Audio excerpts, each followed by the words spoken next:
Des jouets dans tous les coins, des petits bonshommes qui traînent un peu partout dans la maison, policiers, indiens, cow-boys, et pourtant ici, pas l'ombre d'un petit garçon, mais un grand enfant de 39 ans, Dominique, et sa fille de 5 ans, Alizée. Tiens, je t'ai trouvé même un petit lapin qui est en retard pour aller à l'école. Regarde, avec son petit cartable, il est en retard. La plupart.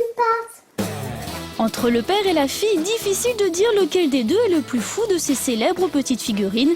Par la force des choses, Dominique a peut-être un peu d'avance. Cette passion, tout petit déjà, j'avais des Playmobil. Hein. J'avais à peine 5 ans, je crois, quand les Playmobil sont nés. Je suis retombé dedans grâce à ma fille. J'ai ressorti du grenier mes Playmobil. Je n'avais pas en fait sorti depuis au moins une trentaine d'années. C'était il y a 2 ans et depuis, ses petits amis ont littéralement envahi la maison. Pas un mètre carré qui ne leur échappe, Dominique a même été obligé de consacrer une pièce entière au stockage de ses jouets préférés. C'est l'antre qui permet de stocker plein de pièces Playmobil. Il y en a certainement plusieurs milliers.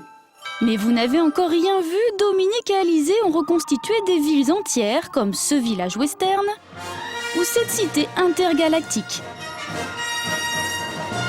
Depuis presque 2 ans, en fait, on est tombé dans une passion maladie et on n'arrive pas à s'arrêter.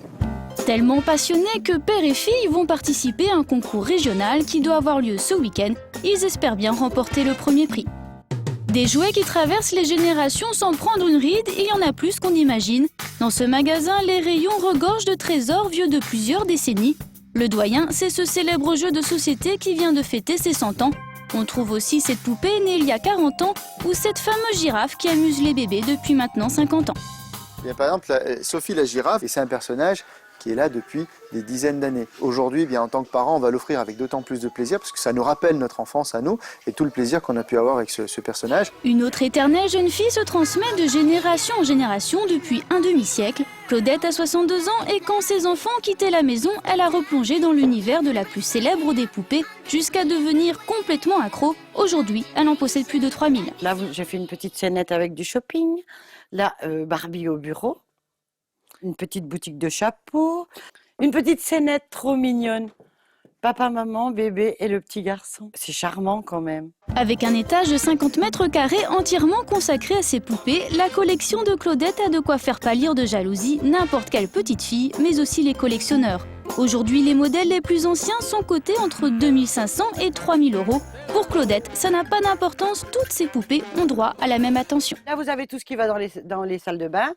Les petits bijoux de ces dames, les chapeaux de ces messieurs et de ces dames, les shorts, les collants, les pantalons. Quelquefois, je mets 5 à 6 ans pour faire une poupée, pour la terminer. Pour celle-ci, par exemple, j'ai longtemps eu la robe et cette année, sur un vide-grenier, j'ai trouvé sa guitare. Mais là, ma journée était éclairée, c'était pour une guitare. Il y a des gens qui vont dire, mais elle est pas bien la mamie là. Mais moi je suis comme ça. Je suis folle de joie quand je trouve le petit chose qui me manque. C'est ça qui fait toute la différence. Et pendant que Claudette joue à la poupée, un étage plus bas, son mari s'adonne lui aussi à son passe-temps favori. Ah, il y a des raillements. Comment c'est des rails là, à chaque fois? Voilà. La passion là-dessus, c'est de faire la décoration, d'implanter les maisons, de construire, de la construction, de la recherche. Le train électrique amuse petits et grands garçons depuis plus d'1 siècle. Il bat haut la main les poupées de Claudette, mais peu importe, pour elle, ce n'est pas l'âge qui compte. Ce qui me plaît le plus, c'est de voir cette poupée dans la vie de tous les jours. Elle est maman, elle a un mari, elle a des enfants, elle s'en occupe. Elle a besoin d'une babysitter. Voilà, une babysitter. C'est la vie, la vraie vie. Des préoccupations universelles déclinables à l'infini, c'est un des secrets de ces jouets qui traversent le temps. C'est quoi ça? Les buissons. Les buissons. Pour Alizée et Dominique, le jour du concours est arrivé, un événement organisé par d'autres fans au profit d'une œuvre caritative. Nous retrouvons le père et la fille en pleine préparation. Ils ont 3 heures pour installer leur bataille entre Indiens et soldats américains. Ça va pas le faire tes empreintes dans le désert. Regarde, il y en a partout. Efface-moi ça, s'il te plaît. Allez, efface.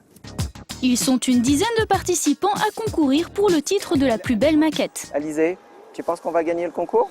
Oui.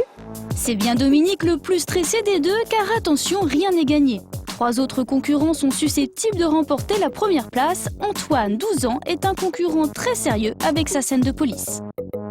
Je pense que j'ai des chances de gagner, mais bon, j'ai de la concurrence sérieuse. Je suis quand même impressionné par toutes les unités nordistes, les types indiens.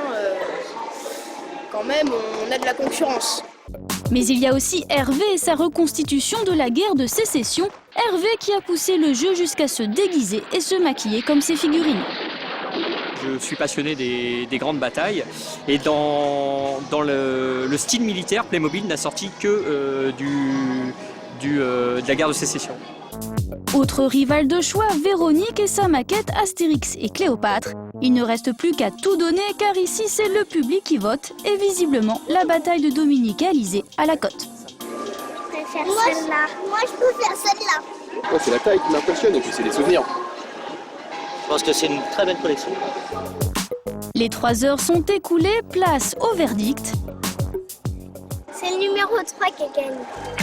Le numéro 3, c'est bien l'équipe de Dominique et Alizé. Ils ont fini par remporter le concours. C'est nous qui avons gagné. Tout ça grâce à des jouets qui datent de plus de 30 ans. C'est bien la preuve que nos vieux joujoux ont encore de l'avenir.